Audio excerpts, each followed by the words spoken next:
kasih Ustadz Jalul atas waktunya. A'udzubillahi minasyaitonirrajim. Bismillahirrahmanirrahim. Assalamualaikum warahmatullahi wabarakatuh. Alhamdulillah, nahmadu wa nasta'in wa nastaghfiru wa na'udzu billahi min shururi anfusina wa min sayyiati a'malina. May yahdihillahu fala mudilla lahu wa may yudlilhu fala hadiya lahu.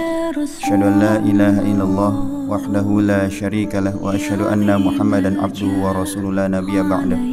Allahumma salli wa sallim wa barik ala Muhammadin wa ala alihi wa sahbihi ajmain, amma ba'du.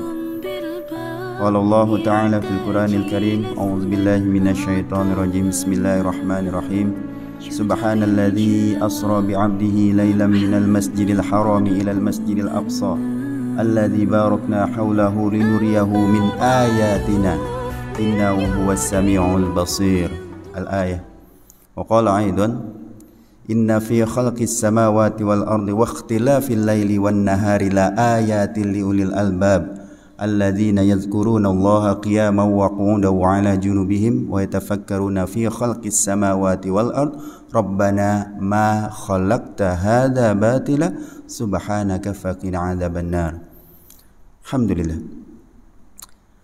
segala puji bagi Allah Rabb semesta alam, dan sudah selayaknya kita selalu memuji Allah dalam kehidupan kita dengan sebuah kalimat yang sangat utama yang menghubungkan kita dengan Allah Subhanahu wa taala, yang setiap hari kita baca dan patut pula kita merenungi maknanya, yaitu sebuah pujian. Bersama-sama kita ucapkan alhamdulillahi rabbil alamin. Segala puji bagi Allah Rabb semesta alam yang telah menciptakan alam ini, yang telah mengkreasi alam ini, yang telah menjadikan alam ini dan juga diri kita.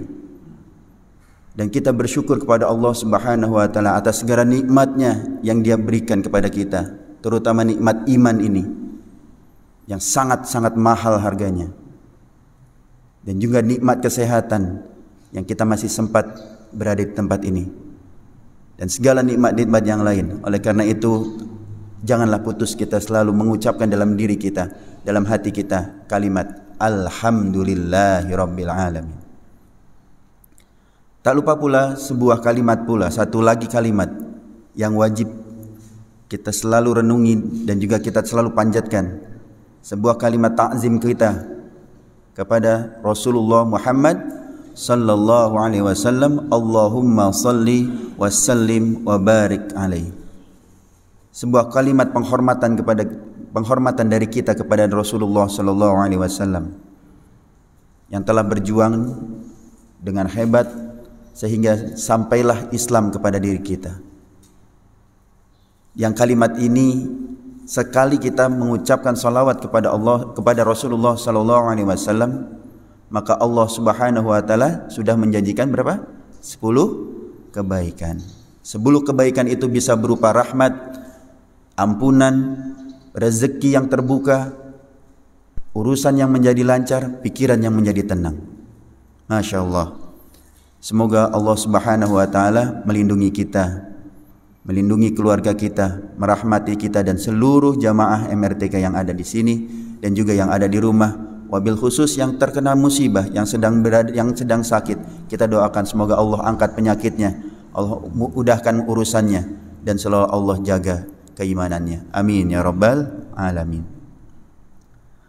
Ma'asyiral muslimin rahimakumullah. Pada kesempatan kali ini alhamdulillah kita sudah berada pada tanggal berapa hari ini? Tanggal berapa hari ini? 20 Rajab. Ya, kita jarang ini yang ingatnya tanggal berapa nih? 11 diingatnya. Nah, Masehi aja yang diingat. Ya, ini kita bentar lagi, ini sebenarnya materinya saya siapin buat pekan depan. Cuman Pak Jalul minta izin. Boleh nggak ini Ustadz Riyadnya berhalangan? Ya sudahlah. Insyaallah ya, mudah-mudahan bermanfaat insyaallah pas ya. Isra dan Mi'raj Rasulullah sallallahu alaihi wasallam sebuah perjalanan yang luar biasa. Perjalanan yang diabadikan dalam surat Al-Isra ayat pertama. A'udzubillahi minasyaitonirrajim. Bismillahirrahmanirrahim. Subhanalladzi asra bi'abdihi lailam minal masjidil harami ilal masjidil aqsa alladzi barakna haulahu linuriyahu min ayatina innahu huwas samiul basir. Surat Al-Isra ayat pertama. Maha suci Allah yang telah memperjalankan hambanya pada malam hari, lailam, pada malam hari, minal masjidil harami ilal masjidil aqsa, dari masjidil haram ke masjidil aqsa, alladzi barakna haulahu linuriyahu min ayatina, dan dalam perjalanan itu penuh keberkahan, penuh petunjuk-petunjuk yang merupakan ayat-ayat kami, yang merupakan tanda-tanda kebesaran kami, kata Allah. Innahu huwas samiul basir, dan sesungguhnya Dia, Allah, Sami, maha mendengar, dan Basir, maha menatap, maha memperhatikan kita. Ma'asyiral muslimin, jamaah MRTK yang dirahmati Allah Subhanahu wa taala. Peristiwa Isra dan Mi'raj ini benar-benar sebuah ujian keimanan. Ujian keimanan bagi kita juga. Wabil khusus bagi para sahabat yang saat itu teknologinya belum seperti kita. Meskipun saya akan mengkaji, insya Allah dalam beberapa waktu ke depan ini kita akan membahas sedikit Isra dan Mi'raj, tentu dalam pandangan disiplin ilmu yang saya pahami, yaitu fisika. Nah, tapi kita kilas balik dulu kepada cerita Isra dan Mi'raj. Peristiwa Isra dan Mi'raj itu terjadi kurang lebih pada tahun ke-11 dari kenabian, dari masa kenabian Rasulullah Sallallahu Alaihi Wasallam, setelah Rasulullah ditinggal wafat oleh istrinya ibunda Khadijah dan juga oleh pamannya Abu Thalib. Peristiwa-peristiwa ini, peristiwa-peristiwa yang melatar belakangi Isra dan Mi'raj ini, yang sebelumnya terjadi, ini sangat memukul Rasulullah Sallallahu Alaihi Wasallam. Maka Allah Subhanahu wa taala memperjalankan hambanya, memperlihatkan kepada Rasulullah Sallallahu Alaihi Wasallam sebuah kekuasaannya yang sangat besar, yaitu memperjalankan beliau dari Masjidil Haram ke Masjidil Aqsa plus ke Sidratul Muntaha. Ada beberapa hal yang di sini ini sebuah keistimewaan tentunya yang Allah Subhanahu wa taala berikan. Kenapa Allah nggak langsung dari Masjidil Haram langsung ke Sidratul Muntaha? Ini tentu ada sebuah hikmah, bahwa Masjidil Aqsa itu juga tempat yang sangat penting bagi umat Islam. Tidak ada perjalanan yang terbaik melainkan ketiga masjid ini, yaitu Masjidil Haram, Masjid Nabawi, dan Masjidil Aqsa. Alhamdulillah bagi saudara-saudara yang sudah pernah merasakan perjalanan ke Masjidil Aqsa. Bagi saya juga itu masih berupa impian. Mudah-mudahan kita berdoa ya, diberikan keluasan oleh Allah Subhanahu wa taala untuk dapat menziarahi Masjidil Aqsa di Palestina. Terlepas masih daerah tersebut masih dijajah oleh la'natullah kaum Yahudi. Tapi tetap kita perlu tanamkan dalam diri kita sebuah cita-cita, insya Allah satu saat kita akan nanti ke Masjidil Aqsa, selain ke Masjidil Haram dan juga Masjid Nabawi. Ma'asyiral muslimin, jamaah MRTK yang dirahmati Allah Subhanahu wa taala. Ketika peristiwa Isra dan Mi'raj itu terjadi, paginya Rasulullah Shallallahu Alaihi Wasallam termenung di dekat Ka'bah. Termenung aja, mencoba memahami, mendalami apa yang telah terjadi semalam. Saat itu Abu Jahal iseng gitu ya, ngelihat Rasulullah. Muhammad, sedang ngapain di sini? Lalu diceritakan oleh Rasulullah Sallallahu Alaihi Wasallam peristiwa Isra dan Mi'raj yang terjadi pada malam itu. Abu Jahal, biasanya Abu Jahal ini mendengar cerita mengenai Isra dan Mi'raj tersebut, apa yang dilakukan Abu Jahal? Sontak Abu Jahal langsung mencoba mengumpulkan orang-orang Quraisy. Orang-orang Quraisy, sini, kumpul, dengarkan Muhammad ini. Boleh kayak gitu? Boleh, silakan, kata Rasulullah Muhammad SAW. Karena biasanya Abu Jahal ini, kalau misalkan ada Rasulullah Muhammad membaca Al-Quran, dilarang. Kamu jangan dengarkan Al-Quran itu, jangan dengarkan. Biasanya seperti itu. Biasanya ada orang yang mau mendengarkan tausiah dari Rasulullah SAW, dilarang. Ini tidak. Untuk peristiwa Isra dan Mi'raj, malah Abu Jahal mengumpulkan orang-orang tersebut. Sebuah anomali, sebuah keanehan tentunya. Ya, tentunya dengan maksud pikiran Abu Jahal nih, peristiwa nggak masuk akal banget nih. Tentu orang-orang akan semakin tidak percaya kepada Rasulullah SAW, sampai dia mendatangi Abu Bakar Siddiq radhiyallahu anhu. Ya Abu Bakar, tahu nggak peristiwa ini? Peristiwa apa? Ini diceritakan. Dia berharap Abu Bakar mendengar peristiwa Isra dan Mi'raj nggak percaya. Tapi sebaliknya, sebahagian sahabat pun seperti itu. Maka mungkin kelihatannya niat orang-orang musyrik, niat orang-orang kafir itu jahat, tapi Allah punya niat yang lebih luar biasa lagi. Kita ambil ibrohnya sobat sekarang. Kita ambil sebuah sejarah selalu berulang. Perhatikan, ketika siapa sih yang di Eropa itu, Paludan, melakukan pembakaran Al-Quran, apakah Al-Quran menjadi terhina dengan itu? Tidak. Al-Quran malah dicetak sejuta oleh pemerintah Malaysia dan dibagikan ke seluruh dunia. Perhatikan, dengan orang menghina Al-Quran, Al-Quran tidak menjadi menghina. Justru dengan begitu, itu adalah iklan gratis bagi Al-Quran. Berarti Al-Quran ini sesuatu nih.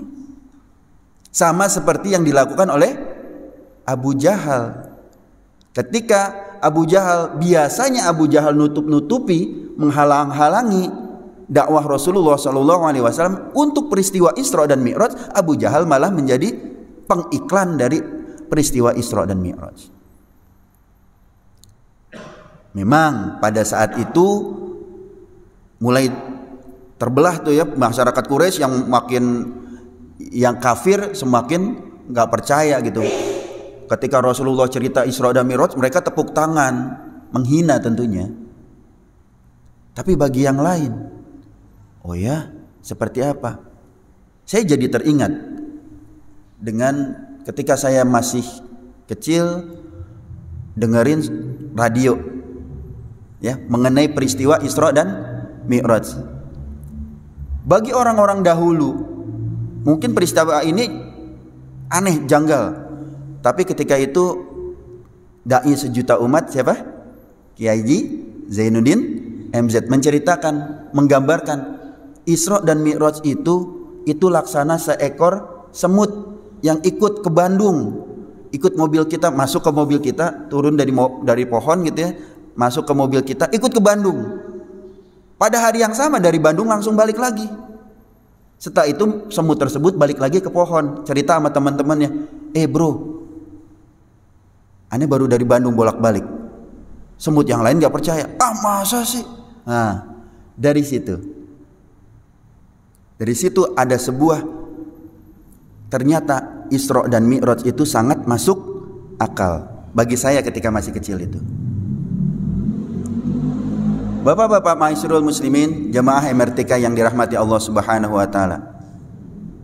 Ternyata ini pentingnya gitu ya. Ini pentingnya mempelajari Al-Qur'an terlebih dahulu. Jadi anak-anak perlu kita belajar Al-Qur'an terlebih dahulu, menghafal Al-Qur'an, mendalami maknanya, kemudian belajar fisika. Karena ternyata seperti Dr. Zakir Naik mengatakan bahwa Al-Quran it's not a book science, a science book. No, Quran bukan buku sains, bukan. But Quran is science book. Tetapi buku yang memberikan tanda-tanda. Ya, beda ya. Sign itu SIGN, tanda-tanda. Science book, buku kitab tanda-tanda yang memperlihatkan dan menurut Dr. Zakir Naik, 80% yang ada di dalam Al-Quran sudah dibuktikan oleh sains modern. Tetapi Quran sendiri bukan buku sains, gitu ya. Karena buku sains apa? Karena nanti kita akan lihat di sini, sains itu terus berkembang. Ilmu pengetahuan manusia terus berkembang, tentu sejalan dengan kemampuan akal manusia. Baik, kita kaji di sini sains fisika. Saya akan sedikit memberikan gambaran. Dahulu orang mikir fisika itu belum kegambar lah, ya, belum kebayang. Kemudian bisa dikatakan ada era fisika klasik. Fisika klasik ini zaman-zaman awal. Jadi di fisika klasik itu dimulai dari 2400 sebelum Masehi. Pandangan orang masih kadang ini bumi sebagai pusat alam semesta, masih hal-hal yang seperti itu.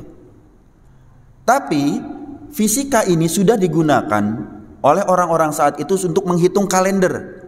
Ini orang udah pintar. Manusia udah mulai pintar. Udah mulai bisa mengukur sudut bintang, memperhatikan posisi letak bintang-bintang. Itu yang dilakukan. Dan mereka sudah mengetahui mengenai gravitasi. Ini jatuh. Kenapa jatuh? Ini udah mulai terfikir gravitasi. Kemudian mengenal namanya peluburan logam, sehingga dikenal juga dengan ada dulu yang salah satu adalah bilah-bilah pedang yang digunakan oleh pasukan muslim itu bisa membelah tameng-tameng orang-orang kafir seperti pisau panas membelah mentega, seperti itu. Itu sudah ditemukan, ya. Tapi itu masuknya fisika klasik. Kemudian prinsip determinasi pendekatan ruang dan waktu itu masih mutlak saat itu. Ini kalau misalkan kita mengenalnya di pelajaran itu teori Newton. Teori Newton ini bisa dibilang adalah teori fisika klasik. Meskipun Newton itu juga belajar tentunya. Newton adalah seorang seorang ilmuwan yang dia mempelajari fisika dan tentu juga mengambil dari budaya-budaya pemikiran Islam yang sudah ada beberapa ratus tahun sebelumnya. Tapi kita ini kan, kita hormati juga Newton meskipun ada beberapa hal yang kurang pas. Kemudian fisika klasik ini berubah memasuki era abad ke-19, ya, 18-19. Fisika itu terus makin maju, ditandai dengan fisika modern 1900-an, teori Einstein, fenomena atomik dan subatomik. Kalau misalkan Einstein itu nanti adalah relativitas, sementara fenomena atomik dan subatomik adalah teori kuantum. Wow, ini mulai berat nih. Pelan-pelan ya, mulai berat nih kayaknya nih. Mulai bapak-bapak udah mukanya udah mulai berkernyit nih ya. Baik, gampangannya gitu ya. Teori relativitas ini waktu itu relatif, intinya gampangnya seperti itu. Dan juga transformasi energi yang dipikirkan oleh Einstein. Nanti kita lihat ada gambaran, biar nonton filmnya dulu lah, biar ada sedikit gambaran. Saya sebelum kembali ke Al-Quran, kita kaji ininya dulu nih, fisikanya dulu ya. Karena nanti teori kuantum itu hal-hal yang sangat-sangat kecil, nanopartikel. Nah, mungkin udah pernah dengar ya, nanoteknologi, nanopartikel, sesuatu yang sangat-sangat kecil. Itu nanti hukum fisikanya berbeda lagi dengan sesuatu yang besar seperti kita. Begitu juga dengan yang makrokosmos yang sangat-sangat besar. Teori relativitas itu bicara mengenai makrokosmos, alam raya yang besar, itu juga beda lagi dengan kita yang ada di bumi ini. Pokoknya nanti jadi sangat-sangat berbeda. Tapi ini ilmu pengetahuan. Teori relativitas Einstein kita kenal ini kan ya. E sama dengan mc kuadrat. E itu energi, m itu massa, c itu adalah kecepatan cahaya. Gampangannya gini aja, gampangannya. Sesuatu yang bergerak dengan kecepatan cahaya, sesuatu itu punya massa. Sesuatu di alam semesta ini punya massa. Yang namanya partikel, namanya benda, itu punya massa. Massa kalau dia C, dia bergerak dengan kecepatan cahaya, maka dia akan berubah menjadi energi. Makanya E sama dengan mc square. Tetapi kelemahan dari teori relativitas Einstein ini adalah dia mengatakan kalau misalkan sebelumnya, sebelumnya dalam teori Newton waktu dan ruang itu adalah mutlak, tapi dibantah oleh Einstein bahwa tidak, waktu adalah relatif. Ruang adalah relatif, kecepatan itu relatif. Yang mutlak adalah waktu adalah relatif, yang mutlak adalah kecepatan cahaya. Ini pemikiran Einstein. Ini kelemahan sains, gitu. Kelemahan sekaligus kelebihan sains. Apa kelemahannya? Kelemahannya dia hanya sesuai dengan kemampuan akal manusia. Kelebihannya dia terus menerus memperbaharui diri. Kalau dulu dikatakan ruang dan waktu itu adalah mutlak, sekarang tidak. Menurut Einstein ruang dan waktu itu relatif, tergantung siapa yang memandang. Orang yang memiliki kecepatan cahaya, orang yang mendekati kecepatan cahaya, maka waktu bagi dia berbeda sekali dengan orang yang tidak bergerak dengan kecepatan cahaya. Oke. Tetapi relativitas menurut kemutlakan waktu ini oleh Einstein itu saat ini yang dipahami ya, bahwa ini menurut Einstein, dan waktu saya belajar di SMA juga, mungkin kita belajar di SMA masih ingat relativitas umum, relativitas khusus gitu ya. Di situ yang mengatakan bahwa tidak ada benda yang dapat bergerak melebihi kecepatan cahaya. Betul? Itu kita waktu SMA kurang lebih ya. Kalau yang masuk IPA insya Allah ngerti ini, atau bukan ngerti lah, minimal pernah belajar ini, bahwa tidak ada benda yang dapat bergerak melebihi kecepatan cahaya. Ini menurut postulatnya Einstein. Tapi saat ini ada teori namanya teori superluminal. Ternyata ada sesuatu yang bergerak lebih cepat dari cahaya itu sendiri. Padahal cahaya itu cepat sekali, geraknya cepat sekali, 300.000 km per detik. Jadi dalam sedetik dia udah bergerak 300.000 km. Tetapi jarak bumi dan matahari itu waktu. Jadi kalau misalkan Allah matikan, mohon maaf ya, kalau kita bayangkan ya, kalau misalnya matahari itu laksana lampu dimatikan oleh Allah sekarang, tik, maka baru berasa ke buminya berapa? 8 menit kemudian. Artinya apa? Artinya kecepatan cahaya itu juga terbatas. Menurut Einstein tidak ada yang bisa melebihi dari kecepatan cahaya. Padahal jarak matahari ke bumi 8 menit cahaya. Artinya cahaya perlu 8 menit untuk sampai dari matahari ke bumi. Meledak sekarang di matahari baru kita rasakan 8 menit kemudian. Baru kita bisa lihat. Gampangan gitu. Bintang terdekat dari kita nih yang berada di bumi ini, yang dekat matahari, kalau misalkan di alam semesta kita dibilangnya dekat ke matahari itu 4 tahun cahaya. Itu bintang yang paling dekat dengan tata surya kita. Itu 4 tahun cahaya. Artinya apa 4 tahun cahaya? 4 tahun cahaya artinya adalah cahaya saja kalau jalan butuh waktu 4 tahun. Oleh karena itu, ini ada sebuah pemikiran lagi dari para fisikawan, terus berpikir, terus mengembangkan, dan terus bukan hanya teori, tetapi juga mencoba untuk membuktikan bahwa ternyata ada sesuatu yang lebih cepat dari cahaya. Maka dikenal sekarang sebagai teori superluminal. Jadi apa?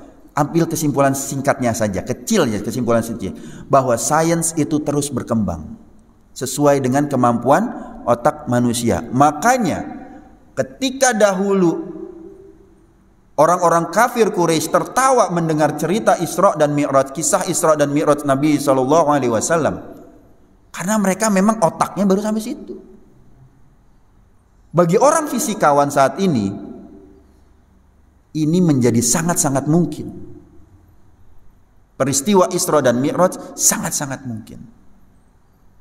Baik, biar saya nggak kesulitan untuk menjelaskannya, simak ini sebentar, saya ambil mana ininya. Mudah-mudahan bisa terdengar ya ininya, suaranya. Ini bisa nyala ya? Oke. Bentar. Mana ini?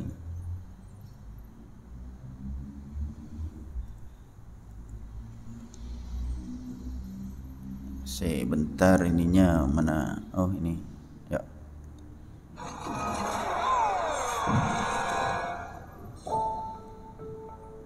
How does something travel through nothing? What are you talking about, Albert? I imagined I was riding alongside a light beam. Ya tentu kalian suka dengan adegan-adegan keren seperti ini. Ketika The Flash dalam film Justice League bergerak sangat cepat, digambarkan seolah waktu berhenti. Hal yang sama juga diperlihatkan oleh Quicksilver dalam X-Men. Walaupun ini hanya fiksi, tapi tahukah kalian bahwa adegan ini mirip seperti yang dibayangkan Einstein ketika merumuskan teori relativitas? Dalam biografinya disebutkan bahwa ketika Einstein umurnya 16 tahun, dia membayangkan apa jadinya kalau dia bergerak dalam kecepatan cahaya. Einstein, wake up! I wasn't sleeping, sir. I was thinking.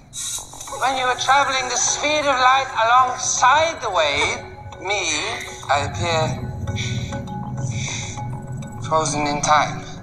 Berawal dari imajinasi saat remaja inilah, 10 tahun kemudian Einstein berhasil merumuskan teori relativitas. Teori yang menentang hukum fisika secara radikal, yang mengatakan bahwa waktu tidaklah mutlak. What are you saying? Time is not absolute. Waktu bisa lebih cepat, lebih lambat, bahkan waktu bisa berhenti. Tergantung seberapa cepat kalian bergerak. The faster we move through space, the slower we move through time. Di mana logikanya dan bagaimana ceritanya Einstein bisa mengubah pandangan semua orang tentang waktu? Simak video ini sampai habis, kita akan bedah otak gilanya Einstein. In other words, what is time?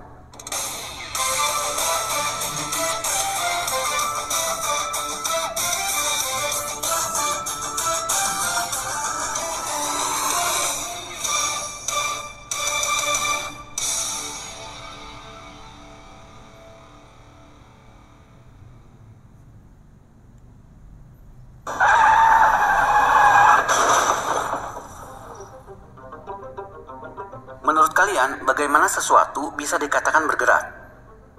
Ya tentu ketika dia berpindah dari satu tempat ke tempat lain. Tapi dalam fisika, tidak sesimpel itu. Coba perhatikan bola yang jatuh ini.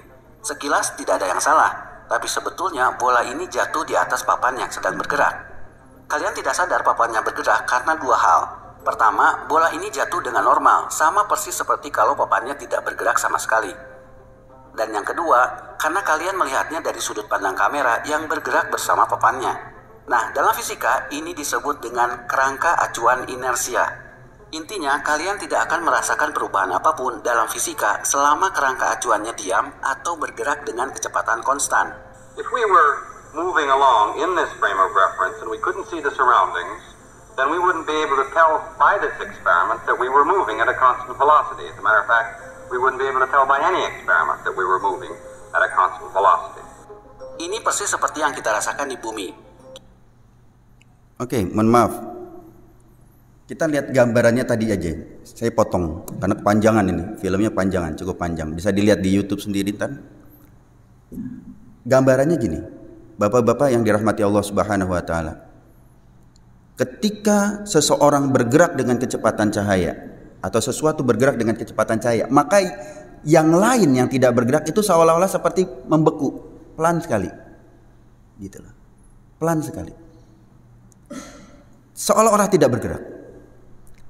Jadi, waktu itu sangat-sangat relatif bagi orang yang bergerak dengan kecepatan cahaya tadi, orang yang lain kelihatan lamban. Bergerak lamban. Masuk akal ya? Kalau orang yang bergerak cepat, kalau kita naik kereta nih, ya, kita naik kereta, coba lihat keluar. Apa yang terjadi? Seolah-olah yang jalan bukan kita. Yang jalan adalah kabel relatif sekali. Relatif sekali. Kalau kita kaji lebih dalam lagi tadi itu, maka waktu pun seperti itu. Relatif sekali. Jadi kalau misalkan ada seseorang itu bergerak dengan kecepatan cahaya, maka yang lain menjadi sangat-sangat sempit. Balik sedikit ke peristiwa Isra dan Mi'raj. Perhatikan bagaimana Rasulullah SAW naik kendaraan yang namanya buruk. Seberapa cepat buruk itu? Buruk, kata Rasulullah SAW, bergerak laksana kilat. Kilat itu adalah cahaya, betul? Sangat-sangat cepat. Karena Rasulullah SAW bergerak sangat-sangat cepat, maka orang-orang yang lain itu sangat lambat. Maka ketika Rasulullah menempuh perjalanan yang sangat jauh, orang-orang tidak merasakan itu. Itulah mulai masuk akalnya bagi saya yang belajar fisika mengenai Isra dan Mi'raj. Mudah saja. Misalkan seperti ini. Kita gambaran. Ini misalkan yang berikutnya adalah sedikit mengenai dimensi. Berikutnya tadi kecepatan cahaya. Sekarang berikutnya lagi adalah penjelasan berikutnya adalah dimensi. Bapak-bapak, kita berada pada dimensi apa? Paham nggak? Oke, gambarannya gini. Kertas ini ya. Kalau misalnya saya buat satu titik di sini, ini namanya satu dimensi. Dia hanya bisa melihat di titik itu saja. Kalau makhluk yang ada di satu dimensi ini, dia tidak bisa melihat kita. Karena kita ada jarak dengan dia. Kalau misalnya dari satu titik, saya tarik sebuah garis, maka ini dinamakan dua dimensi. Dua dimensi yaitu ada dimensi panjang, dimensi lebar. Dua dimensi. Paham ya sampai sini ya? Dua dimensi. Kalau kita apa? Tiga dimensi. Tiga dimensi. Apa dimensi apa? Lihat. Ada panjang, ada lebar, ada tinggi. Yang di dua dimensi bisa nggak melihat yang tiga dimensi? Nggak bisa, dia cuma kemampuannya yang berada di dalam kertas ini saja. Dua dimensi tidak bisa melihat yang tiga dimensi. Tapi yang tiga dimensi bisa nggak melihat yang dua dimensi? Bisa, kita lihat tuh garis itu. Tapi si garis nggak bisa ngelihat kita. Paham sampai sini? Perbedaan dimensi? Dan menurut para fisikawan dan juga salah satunya Einstein dan juga Stephen Hawking dan lain-lain, kita berada pada dimensi ruang dan waktu. Wal asr, demi waktu. Demi waktu asar, demi waktu. Artinya apa? Bahwa manusia berada dalam sebuah lingkup, dalam sebuah acuan rangka, yaitu kita berada pada satu tempat yang kita tidak bisa yaitu adalah waktu. Kita nggak bisa mundurin waktu. Bisa nggak? Ada yang pernah mundurin waktu? Enggak, karena kita berada pada ruang dan waktu. Ruang dan waktu menurut para fisikawan itu tidak terpisahkan. Ruang dan waktu tidak terpisahkan. Baik. Kalau misalkan kita tinggal di dalam dimensi ruang dan waktu, di tiga dimensi ruang dan waktu itu, lalu bagaimana? Mungkin nggak? Misalkan kita nih dimensi ini ya, dimensi kita ini harusnya ini cuma dua dimensi. Dari satu titik ini ke titik ini, anggap ini kita berada di satu ruang, di ruang tiga dimensi. Di ruang tiga dimensi yang saya ubah menjadi ruang dua dimensi. Ya, jadi misalkan ini adalah waktu lahir kita, ini sekarang. Maka kita harus mengikuti perjalanan bayi gitu ya, remaja, anak-anak, remaja, masa sekolah, masa kuliah, kemudian masa dewasa, kemudian sekarang. Begitu kan? Kita nggak bisa balik ke sana. Tapi bisa nggak kalau misalnya dari sini langsung ke sini? Bisa dong. Tekuk aja ini. Ya nggak? Ya nggak? Ya kan? Dari sini Kalau mau yang 2 dimensi saja dari sini bisa kok langsung ke sini. Gimana caranya? Tekuk aja, nyampe langsung. Inilah yang di dalam pikiran para fisikawan. 4 dimensi. Itu yang ada dalam film Interstellar. Wah, apaan lagi tuh film? Itu film dibikin berdasarkan kajian para ilmuwan. Kip Thorne, pemenang Nobel. Jadi nggak main-main filmnya, serius banget. Tapi sangat sangat menghibur gitu loh. Film-film yang seperti tadi, yang seperti Flash gitu ya, yang bisa bergerak dengan kecepatan cahaya itu mereka juga mereka berkonsultasi dengan para ilmuwan. Pikir dulu gitu loh. Nggak sembarangan bikin film-film yang kayak gitu ternyata. Bapak-bapak yang dirahmati Allah Subhanahu wa taala. Andai saja Rasulullah Shallallahu alaihi wasallam seperti tadi, tidak lagi terikat seperti kita, ruang dan waktu itu langsung seperti tadi ya. Mau kemana nih? Mau dari Masjidil Haram ke Masjidil Aqsa. Nyampe, ya enggak? Dari Masjidil Aqsa ke Sidratul Muntaha. Nyampe lagi, ya enggak? Akal kita aja yang belum nyampe. Akal orang-orang Quraisy aja yang belum nyampe. Makanya mereka menentang. Ya mereka dari Masjidil Haram ke Masjidil Aqsa masih sebulan, itu juga dengan menggunakan kuda tercepat. Kalau Rasulullah, sekarang masuk akal nggak bagi kita? Dengan melihat yang tadi aja. Ini sudah menjadi sebuah kajian. Dan kalau misalnya bapak-bapak mungkin zamannya film apa? Star Trek ya.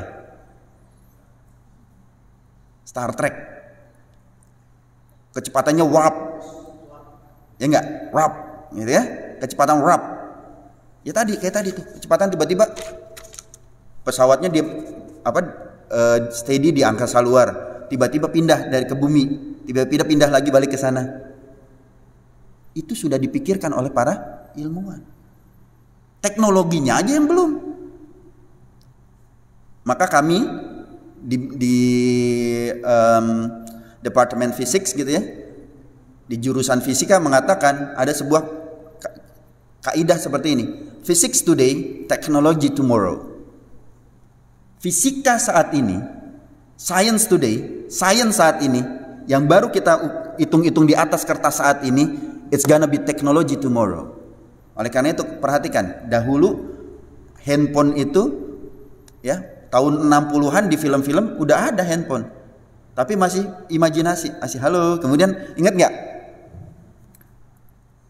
Melakukan tahun 80-an kita di film-film ya masih nonton itu ada gambarnya di sini, berkomunikasi dengan gambar. Sekarang udah jadi kejadian nggak? Kejadian. Handphone kita udah jadi alat tersebut. Artinya apa? It's about technology. Technology just about time. Nunggu waktu aja gitu loh. Kajian-kajian ini, kajian-kajian mengenai ini. Orang dulu kalau misalnya dikatakan orang dulu, masa sih bisa ngobrol tatap-tatapan? Nggak masuk akal. Zaman itu, zaman sekarang nggak percaya itu, lu jadul banget sih. Gitu aja nggak percaya. Maka kita bisa mengatakan, kita yang tinggal saat ini itu bisa mengatakan orang Quraisy yang jadul pada mikirnya. Bisa cepat no. Bisa cepat. Ya karena kita udah teknologi saat ini. Baik, bapak-bapak yang dirahmati Allah Subhanahu wa taala. Tadi hanya gambaran saja. Dan banyak sekali, mohon maaf ini mungkin nggak cukup 1 semester nih. Nggak cukup, apalagi 1 semester jadikan 1 jam, nggak cukup kajian seperti ini. Bapak-bapak yang dirahmati Allah Subhanahu wa taala. Sekali lagi, tadi Dr. Zakir Naik mengatakan Al-Quran itu adalah sign book. S-I-G-N, sign book, not science book, but sign book. Maka relativitas dalam Al-Quran itu sudah ada. A'udzubillahi minasyaitonirrajim. Bismillahirrahmanirrahim. Yudabbirul amra minas samai ilal ardi tsumma ya'ruju ilaihi fi yaumin kana miqdaruhu alfasanatin mimma ta'uddun. Allah itu ngatur segala urusan langit ke bumi. Ini malaikat aja langit ke bumi ini urusan naik ke sana. Satu hari malaikat kerja itu kadarnya berapa? 1000 tahun kita. Dalam surat yang lain,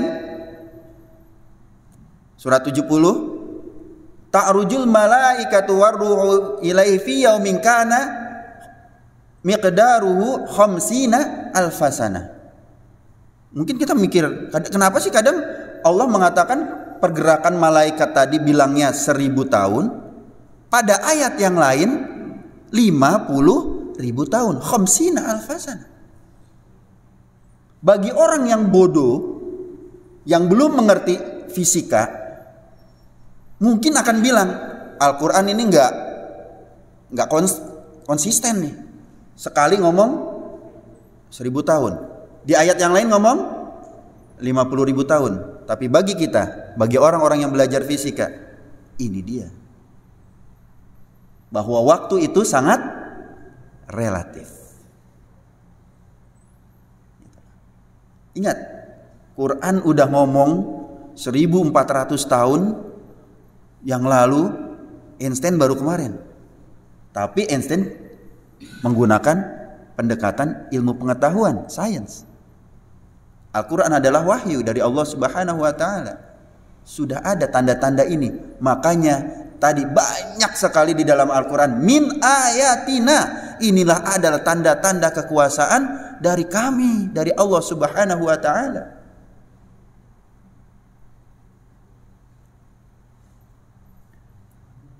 Pada kisah yang lain, pernah dengar dong kisah Ashabul Kahfi? Ya, Ashabul Kahfi itu berapa tahun tidur? 300 tambah 9. Kalau dihitung dengan Syamsiah, ya, 300 tahun. Kalau dengan pertanggalan Komariah 309 tahun. Baik. Ini mohon maaf. Ininya Ups. Agak ini ya. Iya. Kisah Ashabul Kahfi mengatakan di sini, wala bisu fi kahfihim salasami'atin sinina wasdadu tis'a. Orang-orang tersebut menurut perhitungan manusia biasa adalah 300 tambah 9 tahun.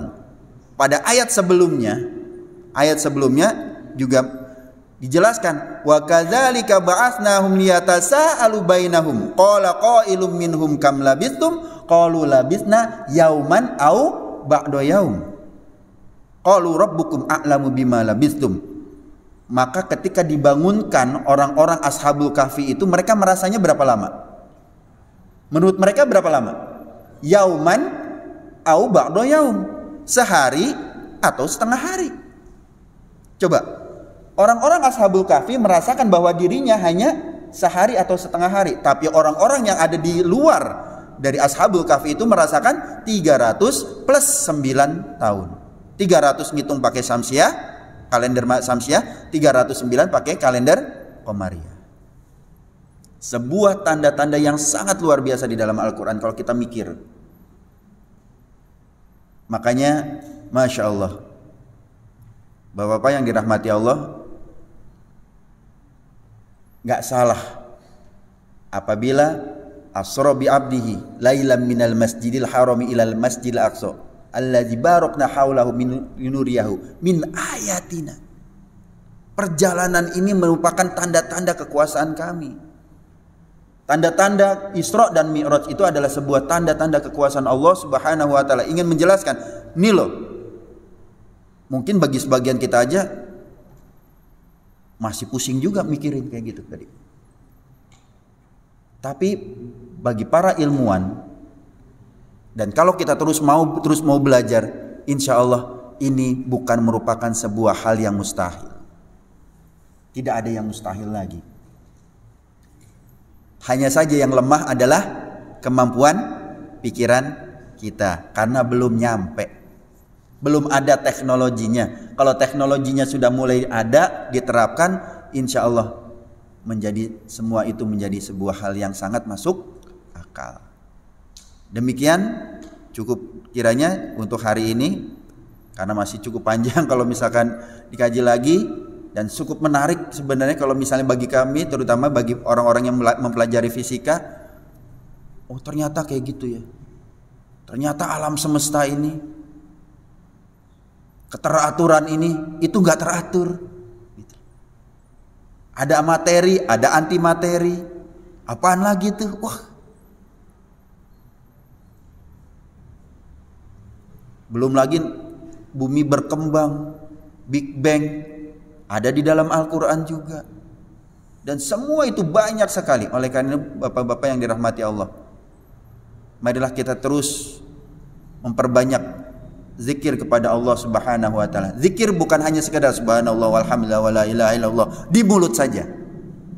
Tetapi zikir itu adalah menggunakan hati kita, perasaan kita, ilmu pengetahuan kita untuk mengingat kepada Allah Subhanahu wa taala bahwa Ia ada dan Dia adalah satu-satunya. Qul huwallahu ahad. Dia ahad. Dia satu dan satu-satunya. Allahu samad. Dia tempat kita meminta. Lam yalid walam yulad, enggak pernah punya anak dan enggak pernah menjadi anak. Walam yakullahu kufuwan ahad, dan tidak ada satu pun di alam semesta ini yang menyerupainya. Dan semoga ketika kita melihat keluar, kita melihat pergantian siang dan malam, itu semakin mendekatkan diri kita kepada Allah Subhanahu wa taala. Ilahi taufiq wal hidayah. Assalamualaikum warahmatullahi wabarakatuh.